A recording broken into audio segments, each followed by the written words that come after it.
Daisy Jail Farm Park, first one of its kind in India, now in Hyderabad. 50% discount on Magic Pass. రాష్ట్రంలో మనంతా చూస్తూ ఉన్నాం.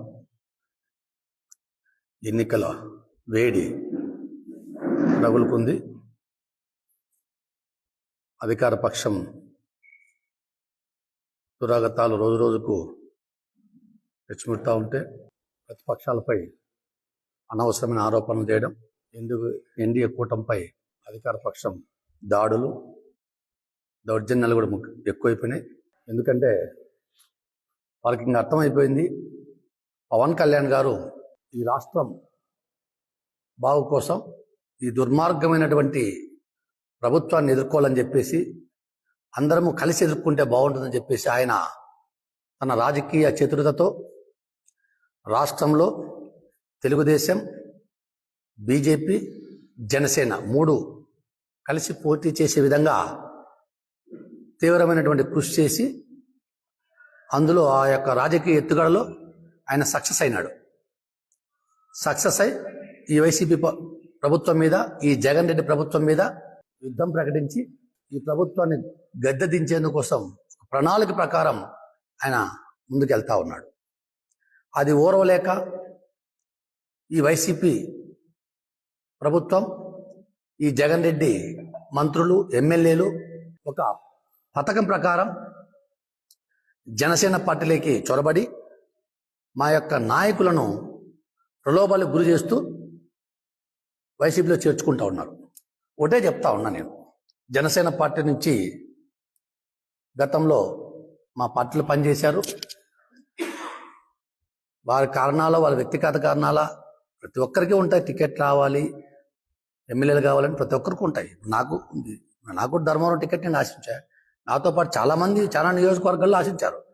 కానీ ప్రజా ప్రయోజనాల కోసం, రాష్ట్ర భవిష్యత్తు కోసం తప్పకుండా కొన్ని త్యాగాలు చేయాలని చెప్పేసి ముందే ఆయన ప్రకటించారు. అందులో భాగంగా చాలా నియోజకవర్గాలు వదులుకోవాల్సి వచ్చింది. మేము 24 నియోజకవర్గాలు తీసుకున్నాం ఫస్ట్. కానీ మళ్ళీ మనం బీజేపీని కలుపుకోవాలి, ఎందుకంటే కేంద్రం యొక్క మనకు ఆశీస్సులు కావాలి. ఈ ప్రభుత్వాన్ని దుర్మార్గమైనటువంటి జగన్ రెడ్డిని ఎదుర్కోవాలంటే ఖచ్చితంగా బీజేపీ ఆశీస్సులు మనకు కావాలి అని చెప్పేసి, బీజేపీ యొక్క ఆశీస్సుల కోసం కూటమి గట్టిగా పగడ్బందీగా నిర్మించేందుకోసం మళ్ళీ కూడా 3 సీట్లు మేము వదులుకోవాల్సి వచ్చింది. అది ప్రతి ఒక్కరూ కూడా మంచి హృదయంతో ఆలోచన చేసి రాష్ట్ర భవిష్యత్తు కోసం కొన్ని నిర్ణయాలు తీసుకుంటారు అధ్యక్షుల వారు. ఎందుకంటే ఆయన కొన్ని నిర్ణయాలు తీసుకున్నారు. దాన్ని అంతా కూడా పెద్ద మనసుతో ఆలోచన చేయాలి. వైసీపీలోకి వెళ్ళి ఇప్పుడు నిన్నటిదాకా పవన్ కళ్యాణ్ గారు మాకు దేవుడు అది అని చెప్పేసి వెంటనే వైసీపీలోకి పోతానే ఆయన మీద లేనిపోయిన అభాండాలు వేయడం, పవన్ కళ్యాణ్ గారిని కించపరిచే విధంగా మాట్లాడడం మంచిది కాదని చెప్పేసి మా పాత మిత్రులకు, అంటే నిన్నటి వరకు జనసేనలో పనిచేసి ఇప్పుడు వైసీపీలో పోతానే మాట్లాడే పాత మిత్రులకు నేను తెలియజేస్తాను. ఎందుకంటే మంచిది కాదు. నిన్నటిదాకా మీరు పనిచేశారు, టికెట్ రానంత మాత్రాన ప్రతి మనిషికి బాధ ఉంటుంది, కాదని చెప్పి. అంతేగాని పోయి నోటుకు వచ్చిన మాటలు, మీకేదో మీ జగన్ రెడ్డి వాళ్ళు వైసీపీ వాళ్ళు స్క్రిప్ట్ రాస్తే ఆ స్క్రిప్ట్ని పట్టుకొని పవన్ కళ్యాణ్ గారిని విమర్శించడం మంచిది కాదని చెప్పేసి నేను హితవు పలుకుతా ఉన్నా. అదేవిధంగా రాష్ట్ర వ్యాప్తంగా ఒకటే చెప్తా ఉన్నాం, వైసీపీ ప్రభుత్వం, ఈ జగన్ రెడ్డి ఈ వచ్చే ఎన్నికల్లో సింగిల్ డిజిట్ పడిపోతా ఉన్నాడు. Single digit YSR party single digit కూడా గెలవలేని పరిస్థితి ఉంది. సింగిల్ డిజిట్ అంటే తెలుసు, అంటే 10 లోపల వాళ్ళు గెలుస్తారు తప్ప ఆ 10 లోపల గెలిచేవాళ్ళు కూడా రౌడీజం చేసు, దౌర్జన్యాలు చేసు, డబ్బులు పంచు గెలిచేవాళ్ళు, కానీ వాళ్ళు కూడా ప్రజాదరణతో గెలిచే పరిస్థితి లేదు. సింగిల్ డిజిట్ పడిపోతా ఉంది వైఎస్ఆర్ పార్టీ. తప్పకుండా రాష్ట్రంలో జనసేన, తెలుగుదేశం, బీజేపీ ఉమ్మడి ప్రభుత్వం ఏర్పాటవుతా ఉంది. అనంతపురం జిల్లాలో, ముఖ్యంగా ఉమ్మడి అనంతపురం జిల్లాలో మా కూటమి 14 సీట్లు గెలుస్తూ ఉన్నాం. నేను కూడా రేపటి నుంచినే జిల్లా వ్యాప్తంగా కూడా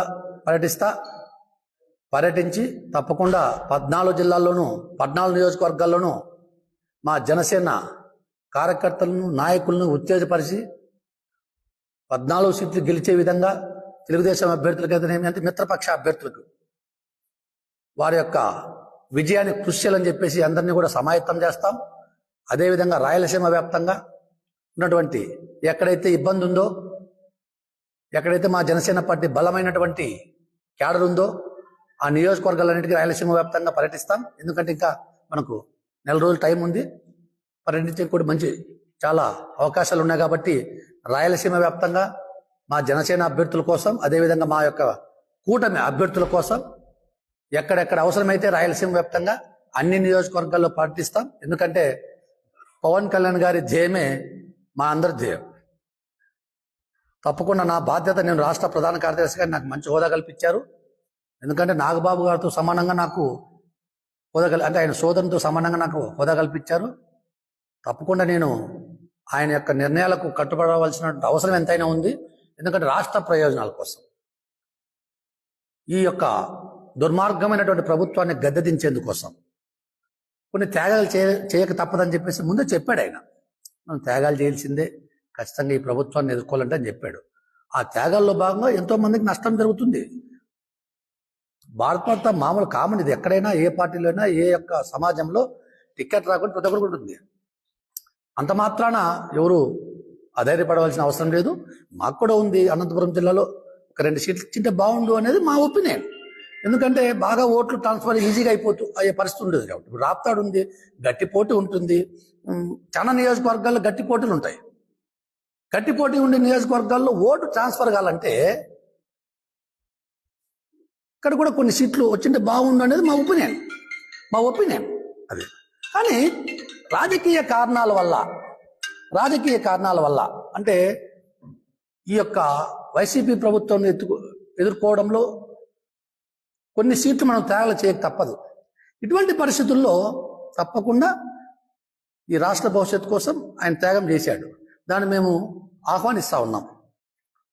మాకు ఆశ ఉంది అనంతపురం జిల్లాలో 2-3 సీట్లు అంటే బాగుండేది అని. ఎందుకంటే గట్టిగా అనంతపురం, రాయలసీమలో బలంగా జనసేన పార్టీ ఉండేటువంటి జిల్లాలో, రాయలసీమ 4 జిల్లాలో అనంతపురం జిల్లా ముఖ్యంగా ఉంటుంది. ఇక్కడ కొన్ని నియోజకవర్గాలు బలంగా పోటీ ఉంటుంది, నాకు తెలుసు. ఆ నియోజకవర్గాల్లో 14 నియోజకవర్గాలు గెలవాలనుకున్నప్పుడు, ఓట్లు ట్రాన్స్ఫర్ కావాలనుకున్నప్పుడు ఖచ్చితంగా ఇక్కడ మాకు కొన్ని సీట్లు అంటే బాగుంది. కానీ ఎక్కడ మేము నిరుత్సాహపడలే. డెఫినెట్గా మేము అన్ని నియోజకవర్గాలు పర్యటిస్తాం. మా యొక్క జనసేన శ్రేణులకి పరిస్థితులు తెలియజేస్తాం. ఈ విధమైన పరిస్థితుల్లో త్యాగాలు చేయాల్సి వచ్చింది పవన్ కళ్యాణ్ గారు. ఆయన మన నాయకుడు. ఆయన ఏమి చేసినా ఈ రాష్ట్ర భవిష్యత్తు కోసం, యువత కోసం, ప్రజల కోసం, ఈ దుర్మార్గమైన జగన్ రెడ్డిని ఎదుర్కొనేందుకోసం త్యాగాలు చేశాడు. అవంతా కూడా మనం మంచి మనసుతో అర్థం చేసుకొని అనంతపురం జిల్లాలో ముఖ్యంగా 14 నియోజకవర్గాల్లో మనం గెలిచే విధంగా కృషి చేయాలని చెప్పేసి వాళ్ళకు కూడా మేము అందరికీ కూడా రిక్వెస్ట్ చేస్తాం. మా కార్యకర్తలకు, మా నాయకులకు అందరికి చేస్తాం. ఖచ్చితంగా మా మిత్రపక్షాలతో కలిసి అనంతపురం జిల్లాలో, ఉమ్మడి అనంతపురం జిల్లాలో 14 నియోజకవర్గాల్లో ఖచ్చితంగా గెలుస్తామని చెప్పేసి తెలియజేస్తా ఉన్నాం. అదేవిధంగా రాయలసీమ వ్యాప్తంగా కూడా పర్యటిస్తాం. రాయలసీమలో ఎక్కడెక్కడైతే అవసరం ఉందో, ఎక్కడెక్కడైతే మేము వెళ్ళి సర్వీస్ చేయాలో, రాష్ట్ర ప్రధాన కార్యదర్శిగా నా బాధ్యతలు తప్పకుండా నేను పాటిస్తానని చెప్పేసి మా యొక్క మిత్రపక్షాలకు కూడా తెలియజేస్తా ఉన్నాం. తప్పకుండా ఈ యొక్క రాబోయే రోజుల్లో, 2 నెలల్లో ఈ దుర్మార్గమైన ప్రభుత్వం గద్దె దిగుతుంది. గద్దె దించడమే పవన్ కళ్యాణ్ గారి లక్ష్యం, మా అందరి లక్ష్యం. ఆయన లక్ష్యమే మా అందరి లక్ష్యం. కాబట్టి ఖచ్చితంగా ప్రజలంతా కూడా ధైర్యంగా ఉండండి. ఇంకా ఎందుకంటే పండగ చేసుకునే రోజులు దగ్గరలో ఉన్నాయని చెప్పేసి తెలియజేస్తాం. సుమన్ టీవీలో మీ పర్సనల్ అండ్ బిజినెస్ ప్రమోషన్స్ కోసం కింది నెంబర్కి కాంటాక్ట్ చేయండి.